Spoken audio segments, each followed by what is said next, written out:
Hello everyone, this is Jacopo, CEO of Dynamight Studios, here with a new video preview for the upcoming Spring Alpha. Because yes, it's no longer called Winter Alpha, it's officially starting in spring. So, Spring Alpha. The exact launch date is the 31st of March.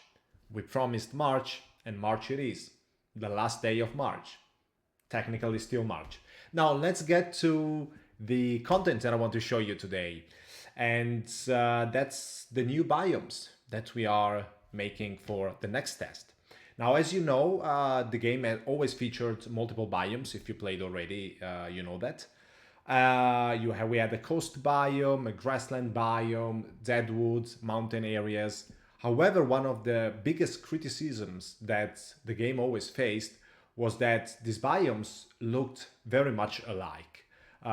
Be it because of the lacks of custom textures, custom props, and decorative elements for the world, and so on. And even the morphology of the terrain, it was all very similar. Let me show you this piece of map. You see, I brought up this portion of the world. It's a very small portion of the continent of Mir, which is actually this huge, and this is only 1 square kilometer, but it's already pretty large, and it already encompasses 3 different biomes, which I can show to you like this.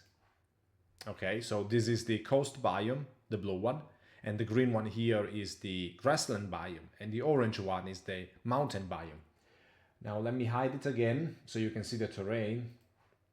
And as you can see, there's no real difference between this piece of grassland texture-wise and this piece of mountain area. A little more stone, and there are some bumps here in the terrain, but overall you can already see that it looks pretty similar. Then you also have these roads that kind of go into nowhere. There used to be a city here, but a piece of road is missing. So one thing that we've done in this last test is create new algorithms to regenerate the texturing of the world quickly. So let me show you how I regenerate this portion of the world.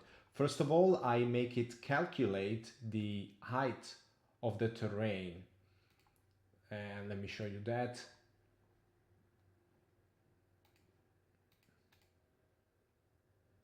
Here it is. Okay, so this is the height map of the terrain. You can see steep areas.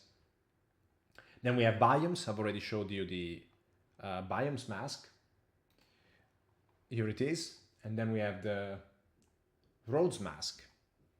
And we also have some custom areas like these, the areas of points of interest, which is this one here. Okay, so now there's a lot of colors, so you can see the different biomes, you can see the roads, you can see the residential areas with all the plots of land, you can see the city area, troll encampment, this is another troll encampment, this is the area with the arbor, so this is it. Now let me hide everything so you can see the original terrain again. And now I'm going to click on the regeneration button. So 3, 2, 1, go. Done. As you can see, the texturing of the terrain has changed completely. You can see that the old roads have changed, and now you have the new roads that you saw on the mask. The big road in the residential area, the kind of smaller, nice road on the mountain here, the cobbled roads, and a huge difference between the grassland biome and the mountain biome. Now you can see that already at a glance that this biome is different from this one.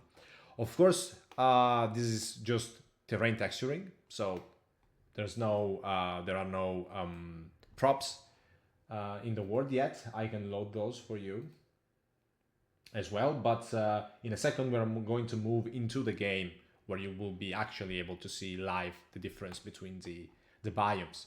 So as you can see, there's also quite some difference in the props that you have in this area. The types of trees in the grassland are quite different from those in the mountain area. But what is still missing is actually grass on the terrain. And grass is also something that makes a huge difference and was not there in the fall alpha in November. So let's get in the game and see how things look like in reality. So here we are in the game. Where are we exactly? We are in this area of the world, which is exactly the one that I've just regenerated. So this square kilometer of mirror in the corner here. Now we are on the beach, which by the way, you can see that the sand texture is different from how it used to be. And there's still a lot of work that we need to do on the water shader, I know, but that's not really the point of this video. Let's move to the grassland biome. Now you can see that here we have a small transition area between the coast biome and the grassland, where you can see that you have some dry grass, short grass, and then it gets thicker, it gets greener. And here we are inside of the grassland biome, which as you can see is full of grass. It's very lush, it's very green. If you played in the open weekend, you already know that we introduced grass, sprite grass on the terrain. If not, if you've only played the full alpha, then you've never seen this, but we believe that this is a huge addition to the world. And I think it looks way prettier than we just compared to when it only used to have terrain texturing. So this is the grass, lovely. As you can see, the colors are also quite different from how they used to be even in the open weekend. So there's a lot more contrast. It's way more colorful in general. And now let's look at the transition between the grassland biome and the mountain biome. So I'm following a dirt road here, and up there, the mountain biome should begin. You can already see here that something is changing in the grass. And here things start to get considerably different, and we have transitioned into the mountain biome. So the trees are different, the texturing of the terrain is different, and the grass is different. It's darker. It's of course in general that there's a lot more dirt in here, a lot more gravel, stones everywhere. Of course, we are on the mountains, and things look pretty different. Now, of course, there is still some detailing that we have to do on this biome as a whole. Of course, it's not yet in its final version, but it's close to that, and it already looks very different from the grassland. Let's explore it a little bit longer and get down from the mountain area on the opposite side. So you can see also that the dirt roads are a bit different from how they used to be. They are smaller, they have a custom texture, different from the dirt that you can find below the grass here. So it's a bit lighter and looks way better, I believe. And let's get out of the mountain and let's get down again to the grassland. So the other transition should start happening soon. We get down here and we are inside of a grassland again. So you can see how this is a main road we found, okay.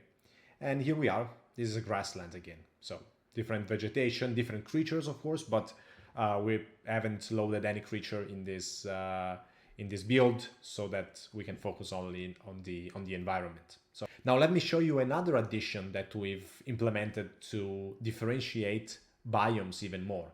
And in order to show you that, I'm going to have to teleport myself to the other side of the world. So I'm going to move myself from here to here in the transition between a mountain biome and a deadwoods biome. So here we are, I've just teleported myself. We are exactly here, as I've told you. And we are in a mountain biome. You can clearly see that. Now let's walk towards the deadwoods and see what happens. Well, first of all, you're going to notice that there's a new type of grass also for the deadwoods. You can see it's all dry and a bit spooky, but something else is also changing. Give it a little bit of time and you're going to notice that.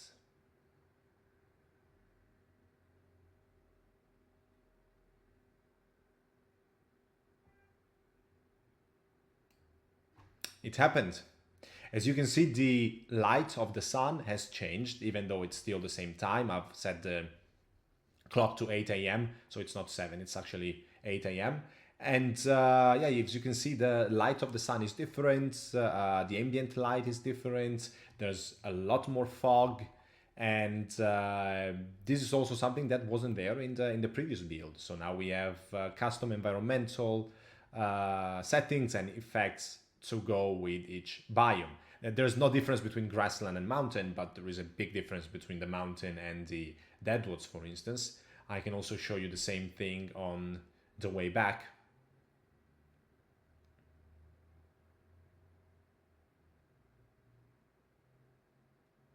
As you can see, things are starting to get less spooky and way more normal up here.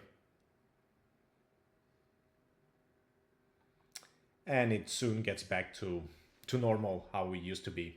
So all quiet, no more spooky feeling. So this is it. This is a transition between two different biomes now within an open world. So no loading times, as you can see. As you know, you can walk from here to here, no problem. If you walk, it's actually going to take like 2 hours. If you have a horse, it's going to be a lot faster. But yeah, one single massive open continent. Now let's get to the last biome that I want to show to you, which is a totally new one. You've already seen the Deadwoods, you've already seen the Veil of Shadows, but there's actually a new, very interesting portion of the Veil of Shadows that I want to show to you. So let's go there.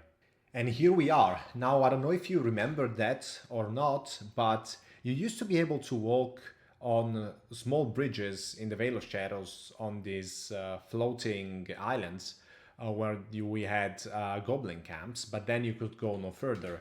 Well, now you can, so let's do it. Yeah, you can't see much. There's a lot of mist in here, and things are getting really weird. And alien or spooky. Now the art director says it's spooky, I say it's alien. We can agree it's alien spooky, maybe. Tombs. Tombs everywhere. Fitting.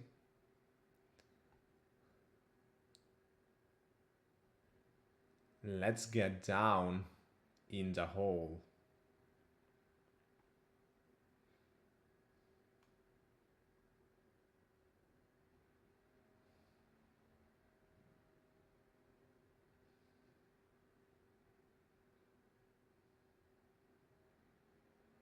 I'm not even sure if I'm going in the right direction because we haven't regenerated the map yet.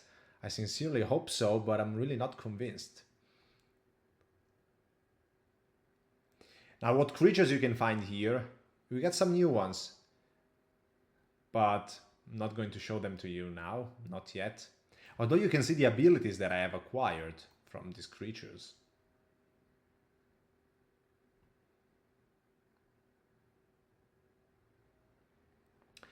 The place is huge, and I think we've reached the center of it.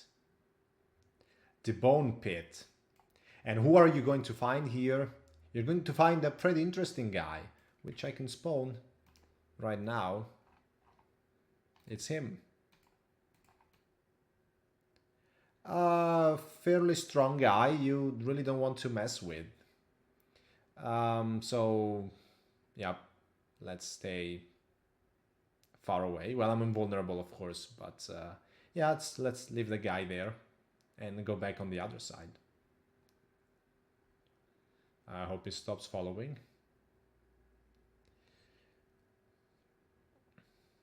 So yeah, that was it for the little trip. You can see how we've improved the graphics of the world and the feeling of different areas of the world. So I hope that you enjoyed. Took quite a bit of effort, and of course there's still some work that we can do everywhere, you know, with the lighting and so on. But overall, I think this is a huge step forward compared to how the game used to look like in the fall alpha when it didn't even have grass to show. And one last thing, maybe before we say goodbye, there's one thing I can do, and many of you have been waiting for it. And the thing is the following. Battle jump. And with that, thank you for being here. And see you in the next episode, in the next preview, which is going to be about PvP and sieges and nations and the whole new political system that's coming in the Spring Alpha, which is, I would say, the bulk of the content of the Spring Alpha. Hope you enjoyed the video. See you soon, and also see you soon in game. Bye bye.